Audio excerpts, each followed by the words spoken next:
আরজিকরে ঘটে যাওয়া পৈশাচিক ঘটনার প্রতিবাদ ও দোষীদের আইনত দৃষ্টান্তমূলক শাস্তির দাবিতে যখন গর্জে উঠছে সারা দেশ সহ বিদেশ, তখন এই আন্দোলনে নিজেদের নাম লেখালেন বারাসাত ডক্টরস ক্লাব ও IMA। সকলের দাবি একটাই, দোষীদের শাস্তি হোক এবং এমন শাস্তি হোক যাতে ভবিষ্যতে এই ধরনের অপরাধ আর না ঘটে।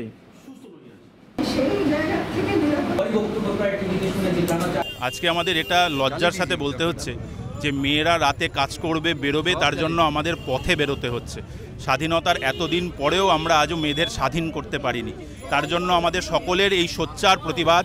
আমরা সকলে সমান, সকলের উপযুক্ত কাজ এবং সুরক্ষার দাবিতে আজকে এই আন্দোলন। আরজিকরের মেয়েটির সাথে যেটা হয়েছে সেটা নারকীয় ঘৃণ্য ঘটনা, সেটা আমরা জানতে পেরেছি, কিন্তু এরকম শত শত ঘটনা আমরা জানতে পারি না, অন্ধকারের তলায় চাপা পড়ে যায়। আমাদের প্রতিবাদ সেই সব না জানা ঘটনার জন্যও থাকবে।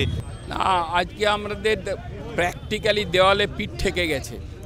ডাক্তারদের উপরে এই নৃশংস অত্যাচার, একজন মহিলা ডাক্তার যার জীবনটা উৎসর্গ করা ছিল মানুষের সেবায়, এরম একজন ডাক্তারকে এইভাবে মৃত্যু মুখে ফেলে দেওয়া, এটা বোধহয় পৃথিবীতে এরকম হয়েছে কিনা আমি জানি না।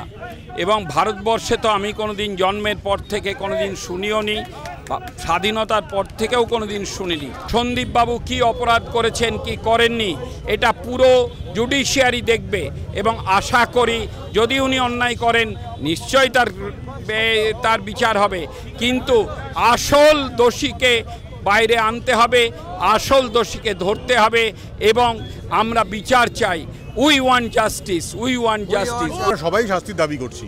মেইন ব্যাপার হচ্ছে অন ডিউটি অবস্থায় যদি একজন চিকিৎসক, বিশেষ করে মহিলা চিকিৎসক নিরাপত্তা না থাকে, তাহলে আমার মনে হয় না সোসাইটি টিকে থাকবে।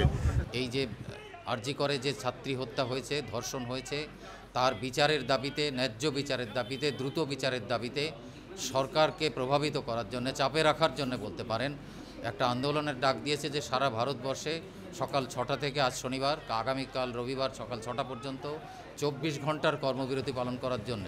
তার মধ্যে অবশ্য আমরা এমার্জেন্সি বাদ রেখেছি, ক্যাজুয়ালিটি যেটা হবে সেগুলো আমরা সবাই ফেস করব। এর সঙ্গে আমরা সন্দেহ নানা রকমভাবে করছি যে চিকিৎসক জড়িত আছে, সাধারণ কর্মী জড়িত আছে, আরও অনেকেও জড়িত আছে। আমরা চাইছি যে যেই জড়িত থাকুক দ্রুত তাদেরকে খুঁজে বের করা হোক, সে চিকিৎসক হোক আর যেই হোক, কাউকে যেন ক্ষমা না করা হয়, কাউকে স্পেয়ার করা না হয় যেন।